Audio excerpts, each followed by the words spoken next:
Madison's Alternative, 1067 The Resistance. This week on the Disruptor series, I'm talking to Lovejoy. Hello.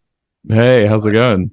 Good. You guys are a relatively young band. You've only formed just a few years ago. How did you all come together? I met Joe originally, Joe being the lead guitarist. I met him in a folk band. I was the bassist playing the double upright bass in this folk band in London. I didn't have like a proper double upright bass. I just played like an electric one. And yeah, I got to know him through that, and we basically shared a love of sort of more alternative indie rock music. So a couple years later, just after like finishing uni, when I was living in Brighton, Joe came down and we kicked off the band that way. And then we found Ash, the bassist, in a Smash Burger. It's a burger restaurant on the high street. He had a bass guitar on his back, and so I was like, "Hey, are you in a band? Do you want to be in one?" And then Mark, I found you on Fiverr, Mark, didn't I? Yeah. Good old days on Fiverr. Will hit me up through there, offered me to come down and just do session drums for the first EP.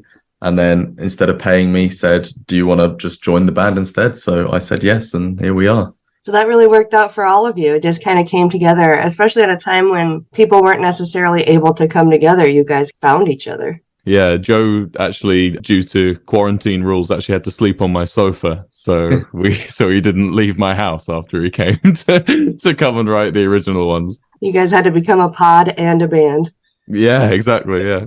Wilbur, known as an internet personality even before the band started, would you consider that true? Yeah, I'd say internet personality is pretty accurate. Like highlights the band?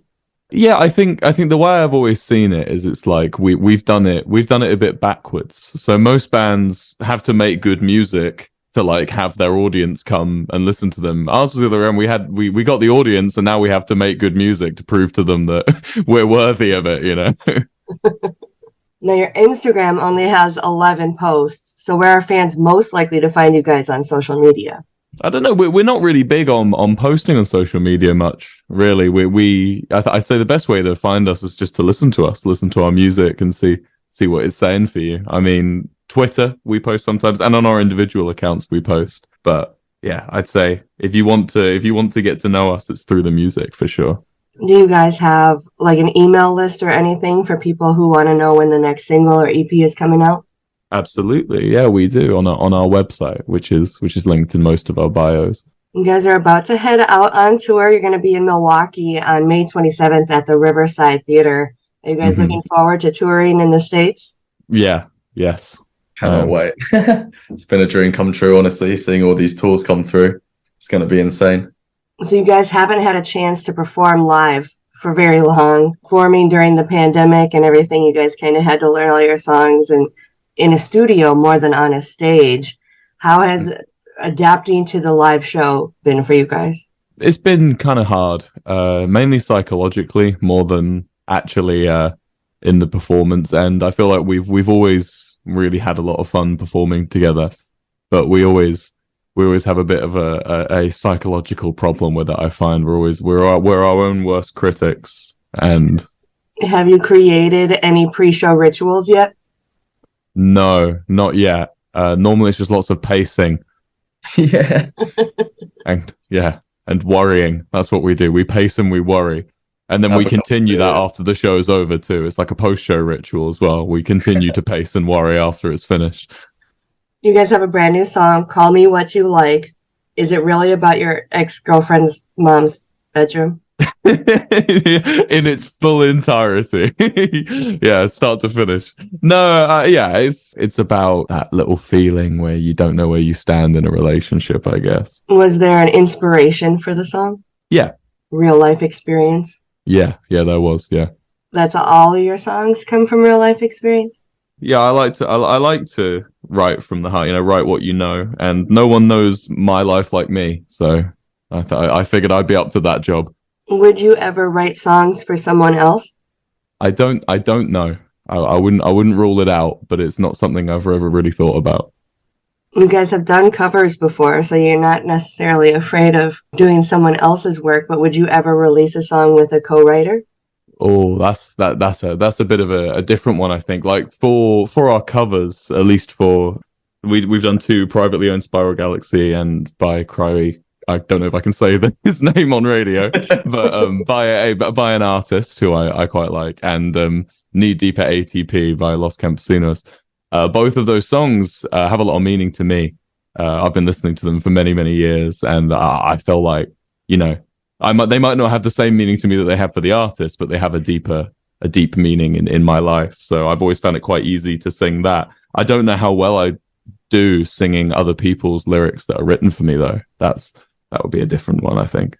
So you guys have released a couple of EPs so far. Do you have another one on the way? We have another one on the way. Yeah, later this year, hopefully. Hopefully. I have to keep saying that because it was supposed to come out last year and here we are. So So is your plan for releasing new music to continue doing EPs, or do you see releasing just singles in the future, or maybe a full length? We definitely have plans for an album down the line. Albums, plural. But right now, the pipeline is looking to be EPs for the future. We're still trying to find our sound, as you were saying. We started during COVID, so we never really got that natural in-pocket feeling that a lot of bands get while they're, you know, learning, getting to know each other on tour and stuff. We've kind of been thrown in at the deep end a bit. So finding our sound is very important, and EPs allow us it's quite non-conformist as well, I think. It makes us look quite different and cool, which is, you know, always a plus. But yeah, EPs for now till we find our sound, but definitely albums in the future.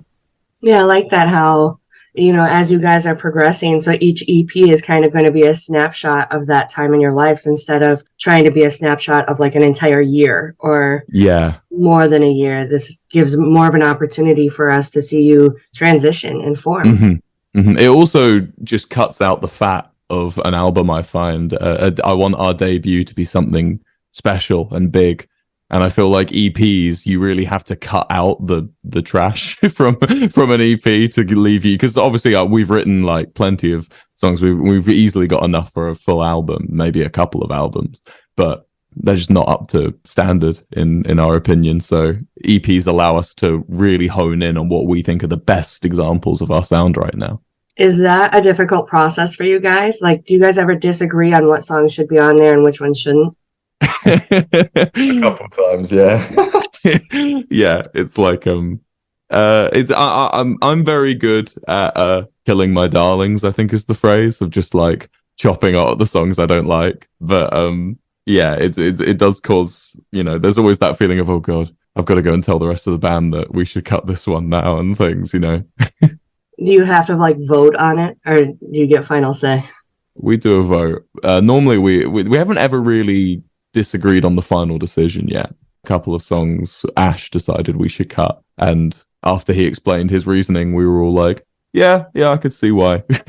Sometimes we push back, but we're not normally too strongly opinionated when it comes to that kind of thing. Going back to, you guys are still kind of learning each other and forming your own personalities within the band and within this cohesive project. Are there concerns about tour when you guys are going to be trapped in a van or a bus overseas for months? What do you think, Mark? Go on. Honestly, I think it would be quite a nice time just hang out with everyone. We've got quite a good crew with us, so like if we all get sick of each other, we can just go hang out with the other people at the end of the bus. I think the main concern for me is that there's no shower on board. Other than that, yeah, I think it's going to be a really good time getting to travel around like the world. Essentially, it's going to be insane. Do you have things in America that you're looking forward to specifically? Burgers. I can't wait for the food. Those you know they exist here, right? We've actually, you know, it took us a bit of time to invent the car, but we caught up and we have burgers now. So they're just different over there. I don't know how to explain it. They're just butter. It's the fat content. Oh yeah, it's beautiful. You'll have to let all the radio stations know on your tour that they should bring you burgers or bring you out for burgers before your show. That is a good shout. We'll have to do that. Like every state's going to have like their own, how they make them and their specialty. I'm going to try them all. It's a burger tour. Well, thank you guys so much for taking the time to talk to me today. Thank you. Thank you for having us. It's been great. We're going to check out your new song, Call Me What You Like by Lovejoy, right now on The Resistance.